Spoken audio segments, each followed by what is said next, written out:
وهاي زكريا جاب وجبة الغداء. هواي بالتعليقات كتبتوا لي شلون طلعت الفيزا يا اخوان للمغرب وشلون سافرت بالجواز العراقي. السلام عليكم وحياكم الله اصدقائي. اول شيء شوفوا لي هذا المنظر الجميل، الخضار يحيط بكم من كل جانب. حاليا موجود بالعاصمه المغربيه الرباط، وان شاء الله راح اسافر الى مدينه ثانيه اسمها فاس. المسافه تقريبا بالقطار هذا 3 ساعات وشويه، تمام؟ وراح نسوي لكم الرحله كامله، فطونا لايك واشتراك واتمنى يعجبكم. الحلو انه الهواء نقي والطبيعه في كل مكان يعني، والبلد نظيف جدا جدا يا اخوان. العاصمه فعلا تستحق الزياره، يعني هاي اول مره ازورها وراح ازورها ان شاء الله بالمستقبل مره ثانيه لان فعلا حبيتها. راح اتمشى شويه تقريبا هيك 20 دقيقه اروح للمدينه القديمه حتى اتغدى، وبعدها اروح لمحطه القطارات اسافر. بس وانتم تتمشون بهيك اماكن ابد ما تملون، لو تمشون ساعه ساعتين وانتم شايفين المنظر اللي قدامي، والهواء رائع ونقي. الشيء اللي عجبني بهالبلد انه النظافه عاليه جدا، والشوارع رقم واحد. على سبيل المثال هذا مكان خاص للترام مثل ما شايفين، وهذا اللي بسكوتر جاي يشوفونه، هذا الشخص اللي جاي يسوق السكوتر، هذا خاص للسكوترات والموتورات بنفس الوقت، وهذا شارع عام لكل السيارات، فهذا شيء كلش حلو. شنو رايكم بهذا المنظر الجميل؟ البيوت عندهم يعني اغلبها باللون الابيض فحلوه. كلش احترموا البلد اللي يهتمون بالخضار، يعني الحدائق العامة في كل مكان تشوفونها، فهذا شيء كلش حلو. هسه يقولون محمد شنو انت ما شايف يعني حدائق؟ لا والله اخوان مسافر وشايف، لكن احب الخضار، يعني تعرفون ايش قد مسافر دول، بس عجبتني العاصمة لان بكل مكان يعني هذا الخضار تشوفونه.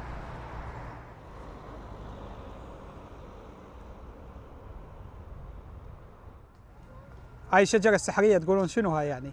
شلون مرفوعة هيك يا اخوان؟ هاي تختلف يعني كأنه هيك ايد، يعني هذا يقدر واحد يفوت من جواها كلش كبيرة.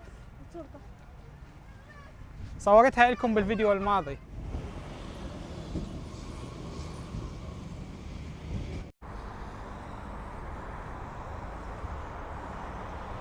بالنسبة لي يعني صرت أعرف كل الأماكن القديمة والشوارع الحلوة واللي موجود بها مطاعم.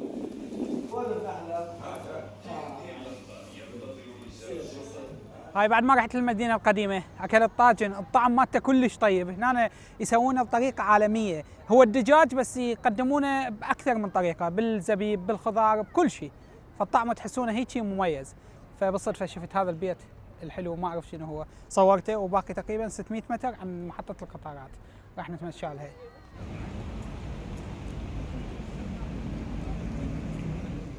هذا الشيء اللي ما كنت أتوقعه. هو بالنسبة للرحلات كل ساعة موجود رحلة، تمام؟ بعد ما وصلت إلى محطة القطارات أنا قلت مثلا أسافر أكو رحلة الساعة بالستة و36 دقيقة، وإذا ما لقيتها أختار الثانية بالسبعة و36 دقيقة. من وصلت طلع كل التذاكر محجوزة، أقرب رحلة الساعة بالتسعة و46 دقيقة واشتريت تيكت، فراح تكون الرحلة يعني وقت الليل، وأوصل الساعة تقريبا بالوحدة و10 دقائق، فما راح أقدر أصور أي شيء بالطريق. تمنيت يعني هذا من وقت الغلط من عندي، المفروض مثل واحد يقعد من الصبح ويروح حتى يصور الطريق والاماكن الطبيعيه. فجيت هاي المدينه القديمه، راح نتمشى بين هاي الازقه الحلوه، وبعدها هذا نروح للمحطه. طبعا جاي اصور هذا الشارع. اول شيء السلام عليكم اخي. وعليكم السلام ورحمه الله وبركاته. احنا هذا نسميه شارع او فرع او دربونه، انتم شنو تسمونه؟ درب. لا الكلمه الثانيه حومه درب. حومه او درب. شكرا جزيلا لك، الله يحفظك. الله يحفظك. هاي جاي امشي باحد الازقه، فشفت هذا الاخ يبيع هذا الجبن، الشكل مالته مبين هيك يعني لذيذ جدا، وانا شبعان بس عجبني اجربه. ايش قد سعر الكيلو اخي؟ 60 درهم.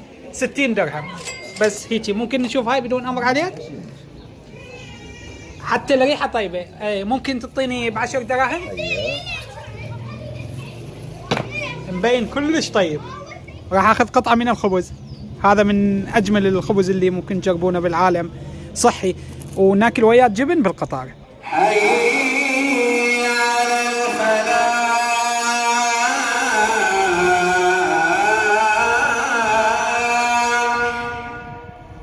حي على الفلاح.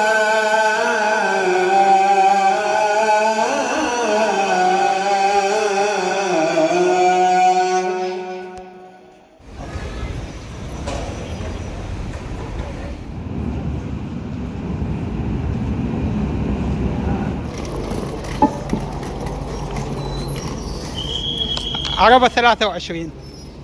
بالنسبة لهذا القطار طلع يختلف، انه لازم من محطة تقريبا بعد نص ساعه يلا حتى احصل على مقعد.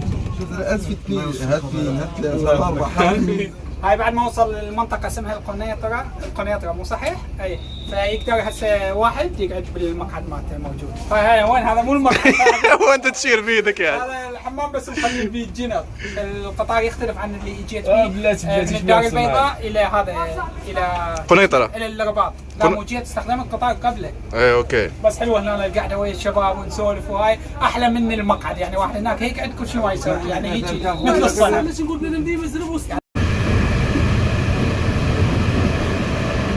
بالنسبه للمقاعد هاي هيك مثل الغرفه يا اخوان موجود بيها 4 من جهه و4 من هذا الجهه بس ما نقدر نصور الناس فقط صورنا لكم. هذا هسه هو المقعد مالتي تقريبا مده رحله 3 ساعات. الحمد لله وصلنا يا اصدقائي. هاي الساعه ب 12 ونص فهذا هو المكان. من نزلوا الناس يلا قدرت اصور. عندهم قطار سريع جدا تقريبا 300 كيلومتر بالساعه. من اسافر الى طنجه راح اجربه ان شاء الله. بعد ما طلعت من المحطة هذا اكو بعض التكاسي واكو ناس يصيحون مطار فموجود مطار الناس تسافر منه. المهم فانا منتظر صديقي. بعد تاكسي هنا يكتبونها بالطاء وليس بالتاء. طاكسي. خلوني اعرفكم على اخوي زكريا. شلونك؟ والله الحمد لله اخوي محمد. الله يحفظك. مرحبا بك في المغرب بلدك الثاني. الله يطول عمرك يا رب. طبعا متعود اصور وكذا يعني ادري اعرف شويه خجلان بالتصوير. ارتباك شوي. ماكو مشكله. طبعا زكريا الوحيد اللي افهم كل كلامه لان زمان كان عايش بدبي. ايوه. فان شاء الله يعني ننام ونرتاح وبعدها نكتشف فاس. راح نروح اماكن في المدينه هنا قديمه. اهم شيء جوله اكل الشوارع. واو في اماكن كثير ان شاء الله. بالنسبه لي يعني ما احب اتريق وقت الصبح فهي هيجي وجبه خفيفه وسريعه. هذا شنو؟ كرواسون. هاي يسمونها كرواسه في المغرب. شو يسمونها؟ كرواسه. كرواسه. اليوم جمعه فرايحين هذا بعد ما قعدنا من النوم شويه تاخرنا لين بقينا سهرانين ونسولف وراح نصلي وبعدها نرجع. زكريا عفوا حلوه هاي القلبيه. والله حلو. لون ابيض. لون ابيض ضي. هاي بيعون حليب. خل اشوفكم هذاك المنظر شلون حلو اللي على الجبل. الخضار ولا اروع. فلازم نروح للاماكن الريفيه. زكريا. ايوه. اخوي العزيز. بعدين لازم نروح المكان بريف حتى نصور فيديو خاص فقط عن الريف اللي موجود بالمغرب. تمام؟ تقريبا من البعد من هنا 100 كيلو. نروح بغير يوم ان شاء الله. ان شاء الله. حتى بالبيوت عندهم النقشات اللي يختارونها كلش حلوه والالوان مثل ما شايفين والطاولات همين شوفوا التصميم مالتها. هاي الطاوله كلش حلوه ما شاء الله. النقشات نفس اللي موجوده بالمسجد يعني فيتميزون المغرب. وهاي زكريا جاب وجبه الغداء. هذا نسميه كسكس. هاي من اشهر الاكلات اللي موجوده بالمغرب. استنى انا اجيب اللبن ناكله نشربه مع الكسكس. ما شاء الله تبارك الرحمن الشكل ولا اروع. حتى الطبق اللي موجود عندهم كلش حلو. العم يصير ابو زكريا. شكرا جزيلا عم. مرحبا بك. الله يحفظك. وزكريا يصير اخو العفو حمزه يصير اخو زكريا. مرحبا. الله يحفظكم وشكرا على حسن الضيافه. جزاكم الله خير. بالنسبه لهاي الاكله مكوناتها عباره عن خضار جزر وهذا الكشمش والبصل واللحم ايضا. هذا شنو هو زكريا؟ هذاك عباره عن سميد يعني. بالنسبه للاكل كلش طيب. اذا تقدرون تجربون الاكله لازم تجربونها يعني بالبيت. الطعم مختلف يعني زمان خالتي انا مجربها هاي يعني مو نفس الطعم. هنا يعني رقم واحد عاشت ايدك. الله يحفظك يا خالتي. والله عاشت ايدكم وشكرا جزيلا. واللبن هذا نفس اللي موجود عندنا رائع جدا. هذا المكان الحلو اللي شايفينه الطبيعه جميله جدا. هذا قريب على بيت زكريا. زكريا انت وين عايش بمكان كلش حلو ما شاء الله. احنا اللي يميزنا هنا الجو حلو والهواء نقي جدا. فعلا نقي والجبال تحيط بكم من كل جانب. هاي الاطفال جاي يلعبون طوبه. اكثر بلد شفته بحياتي يحبون كرة القدم هو المغرب. ايوه. في كل مكان تشوفهم يعني يلعبون كرة القدم. بالكرة. وهم اقوى فريق عربي. وعالمي همين.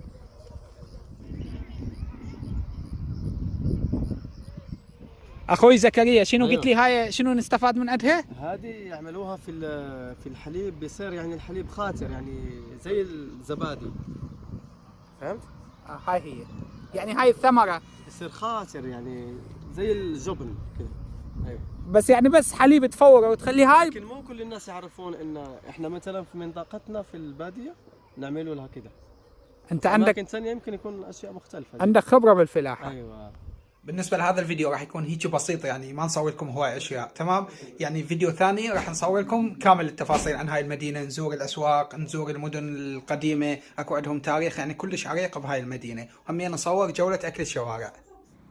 هواي بالتعليقات كتبتوا لي شلون طلعت الفيزا يا اخوان للمغرب وشلون سافرت بالجواز العراقي. اكو خيارين، الخيار الاول لازم يكون عندك فيزا اوروبا او امريكا او بريطانيا يا اخوان، وتكون صالحه تقدرون تقدمون على فيزا المغرب اذا كان عندكم هاي الاشياء اونلاين، وتصدر خلال يومين او 3. الخيار الثاني لازم يكون عندكم اقامه بالامارات صالحه، يعني بها صلاحيه اكثر شيء، يعني اقل شيء العفو 6 اشهر، وتقدمون همين اونلاين. سعر الفيزا فقط $85 وتقدرون تسافرون لهالبلد. هاي الخيارات المتوفره حاليا للجواز العراقي، اما باقي الجنسيات حسب انت لازم تبحث بالانترنت وتشوف. انصحكم تشتركون بالقناه لان راح تشوفون كل دول العالم من خلال هاي القناه. والشيء الثاني انه راح اسوي لكم هواي فيديوهات بالمغرب، يعني جوله اكل الشوارع، الاماكن السياحيه التاريخيه، نروح للريف، يعني تشوفون اجمل الفيديوهات، فلازم تشتركون، والاشتراك مجانا يعني ما تخسرون اي شيء.